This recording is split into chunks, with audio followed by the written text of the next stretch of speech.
Assalamualaikum warahmatullahi wabarakatuh. Perkenalkan, kami dari kelompok 9 yang terdiri dari Sheila Sitawarni, Agus Vina, dan Ummu Hasanah.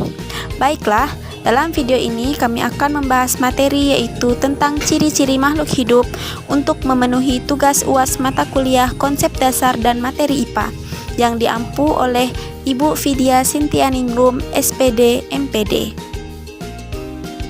Adapun ciri-ciri makhluk hidup yaitu bernapas, bergerak, membutuhkan nutrisi, bereaksi pada rangsangan atau iritabilitas, tumbuh dan berkembang, berproduksi atau berkembang biak, mengeluarkan zat sisa, dan beradaptasi. Yang pertama, bernafas. Bernafas merupakan ciri makhluk hidup yang paling utama, di mana makhluk hidup menghirup udara yang mengandung oksigen dan mengeluarkan udara dengan kandungan karbon dioksida lebih besar dari yang dihirupnya. Makhluk hidup yang hidup di darat mengambil oksigen dari udara di sekitarnya, sedangkan makhluk hidup yang hidup di air, misalnya ikan, mengambil oksigen dari oksigen yang terlarut dalam air. Proses bernafas akan melibatkan oksigen dan karbon dioksida. Bagi manusia, mereka bernafas dengan menggunakan hidung, menghirup oksigen dan mengeluarkan karbon dioksida dengan beberapa proses. Tubuh akan mengalami oksidasi biologi terjadi pada sel-sel tubuh yang butuh oksigen. Proses tersebut akan mengalami karbon dioksida karena terjadi proses pembakaran zat makanan oleh oksigen. Organ tubuh yang berperan untuk bernafas adalah paru-paru. Bagi tumbuhan, proses bernafas dinamakan dengan proses fotosintesis. Pada proses fotosintesis, karbon dioksida akan diolah bersamaan dengan air dan sinar matahari. Proses tersebut berlangsung di stomata. Akan ada glukosa padat yang dikonsumsi oleh tumbuhan dari proses tersebut. Setelah itu, oksigen akan dikeluarkan oleh tumbuhan melalui stomata. Proses pernafasan pada hewan terjadi berbeda-beda. Bagi hewan, tergantung jenis hewan dan jenis lingkungan tempat tinggalnya. Contohnya seperti mamalia yang bernafas menggunakan hidung dan paru-paru. Sedangkan bagi ikan bernafas menggunakan insang yang terletak di bagian sisi kiri dan kanan pada kepala ikan tersebut. Selanjutnya yaitu bergerak. Ciri makhluk hidup berikutnya adalah dapat bergerak. Seperti manusia dan hewan dapat berjalan dan berlari untuk berpindah tempat. Pada manusia dan hewan terdapat alat gerak yaitu kaki atau sirip pada ikan yang mampu menggerakkannya dari satu tempat ke tempat yang lain. Sedangkan pada tumbuhan, pergerakan terjadi akibat adanya rangsangan dari lingkungan sekitar yang menimbulkan gerak, nasti, tropisme, dan taksis. Gerakan ini juga secara umum terjadi akibat reaksi hormon pada tanaman, salah satunya hormon euksin. Membutuhkan nutrisi. Ciri-ciri makhluk hidup selanjutnya adalah membutuhkan sebuah nutrisi. Setiap makhluk hidup pasti membutuhkan nutrisi. Nutrisi dari luar tubuh yang masuk ke dalam tubuh akan diolah dan diproses di dalam tubuh.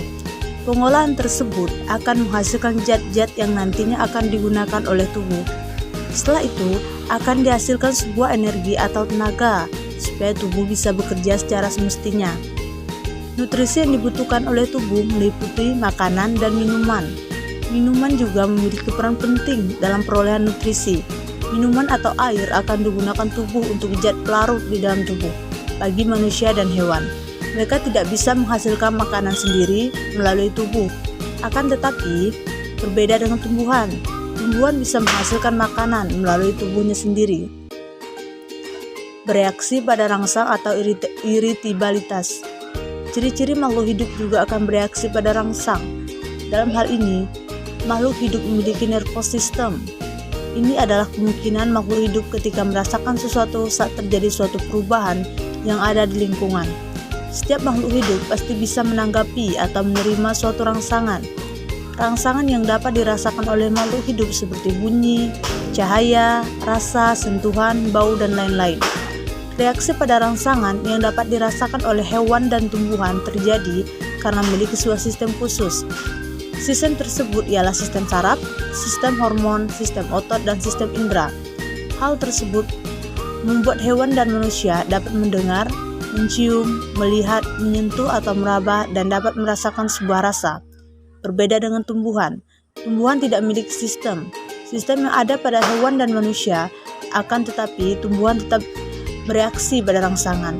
Seperti ketika adanya cahaya, matahari, gaya tarik bumi, sentuhan, keberadaan zat kimia dan air.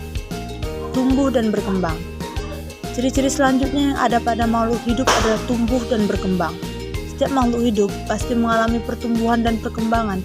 Pertumbuhan dan perkembangan pada manusia dan hewan terjadi hampir memiliki kemiripan. Pertumbuhan dan perkembangan yang terjadi meliputi bertumbuhnya dan berkembangnya tubuh, seperti bertambahnya tinggi badan manusia dan hewan, bertambahnya berat badan, volume, dan lain-lain. Pada hewan dan manusia, pertumbuhan dan perkembangan tidak terjadi secara terus-menerus. Suatu saat dapat berhenti. Sedangkan pertumbuhan pada tumbuhan tidak terbatas selama tumbuhan masih hidup. Maka, pertumbuhan dan perkembangan akan terus terjadi. Pada manusia dan hewan, pertumbuhan dimulai ketika masih menjadi janin. Janin akan keluar sehingga mengalami perkembangan dan pertumbuhan sedikit demi sedikit. Sedangkan pada tumbuhan berbeda, perkembangan dan pertumbuhan. Tumbuhan dimulai ketika tumbuhan masih menjadi benih, kemudian tumbuh dan berkembang hingga tumbuhan tersebut mati. Yang kelima, berproduksi atau berkembang biak. Setiap makhluk hidup mengalami reproduksi sehingga dapat berkembang biak. Cara berkembang biak pada setiap makhluk hidup berbeda. Manusia berkembang biak hanya secara beranak, akan tetapi hewan berkembang biak melalui beberapa cara. Cara-cara tersebut antara lain beranak, bertelur, membelah diri, beranak dan bertelur, dan lain-lain. Pada manusia, proses reproduksi berawal dari pembuahan sel telur dan berlanjut mengalami proses fertilisasi. Umumnya proses reproduksi pada hewan sama dengan proses yang terjadi pada manusia, sedangkan tumbuhan berkembang biak dengan cara yang berbeda. Tumbuhan dapat berkembang biak dengan sendirinya atau dengan bantuan manusia. Proses yang terjadi pada tumbuhan dapat berlangsung secara vegetatif atau tidak berkawin dan generatif atau kawin. Contoh secara vegetatif adalah melalui tunas, umbi, geragi, akar, tinggal, spora, atau membelah diri. Sedangkan contoh secara generatif melalui proses penyerbukan. Selanjutnya yang keenam, mengeluarkan zat sisa. Seluruh makhluk hidup akan mengeluarkan zat-zat sisa yang ada di dalam tubuh.